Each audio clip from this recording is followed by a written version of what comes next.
मोटी बहू की कहानी। किशोर जी शहर में रहते थे। उनको एक बेटी और एक बेटा था। बेटे का नाम अनिल और बेटी का नाम लीला था। उम्र होने पर पहले बेटी की और बाद में बेटे की शादी करवाए। बहू का नाम सीमा था। शादी के 2-3 सालों में ही सीमा का वजन काफी बढ़ गया था और वह पहले से दुगनी मोटी दिखने लगी थी। इस मोटापे की वजह से सीमा को कई लोगों के ताने सुनने पड़ते थे। पड़ोसी भी उसे मोटी भैंस कहने में हिचकिचाते नहीं थे। कितनी मोटी हो गई है, कैसी दिन पर दिन फैलती जा रही है, देखो जरा भी शर्म नहीं आती। पति बेचारा सूखा जा रहा है, ये देखो खा खा कर कैसे मोटी हो रही है। कुछ इस तरह की बातें अक्सर सीमा के कानों पर पड़ जाती थी। स्वभाव से हंसमुख सीमा इन बातों को इग्नोर भी कर देती, लेकिन उसे ज्यादा दुख तब होता था जब उसकी खुद की सास और ननंद उसके मोटापे के लिए उसे दोषी ठहराते और भला बुरा कहती। अनिल शरीर से काफी दुबला पतला था। शादी के बाद भी उसके शरीर में रत्ती भर का भी फर्क नहीं आया था।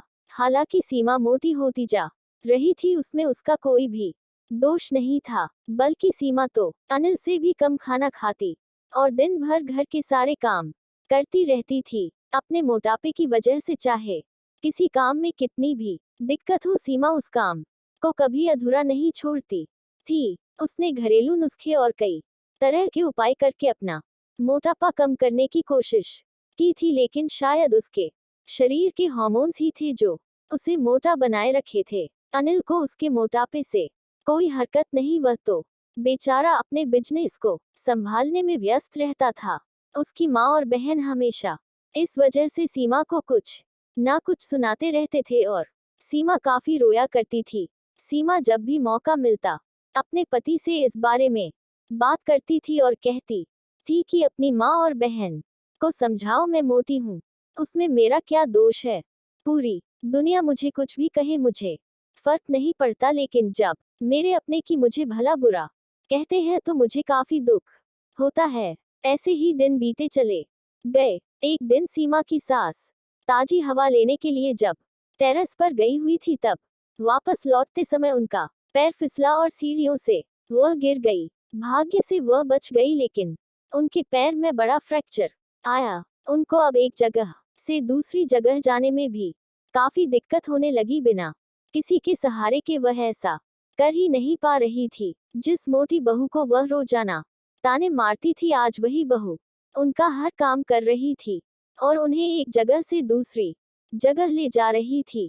उनका खुद का वजन भी 75 किलो था, जो उनके बेटे अनिल के लिए भी उठा पाना संभव नहीं था। हमको विचार आया कि बहू शरीर से भरी पूरी नहीं होती तो आज उनका क्या होता है।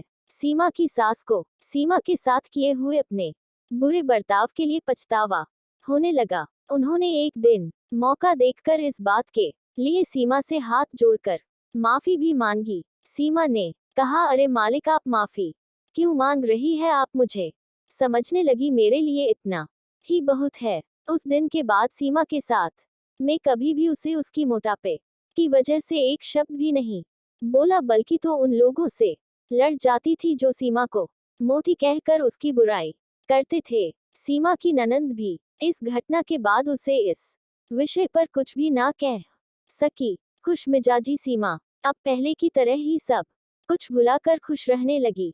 दोस्तों, हमारे समाज में हमारे आसपास आपको ऐसे कई लोग मिल जाएंगे जो दूसरों को उनके शरीर की बनावट के हिसाब से गलत नाम देते हैं या उन्हें नीचा समझते हैं। किसी की हाइट कम है तो नाटा, किसी का रंग काला है काला, कोई हेल्दी है तो मोटा, किसी के बाल कम है तो टकला।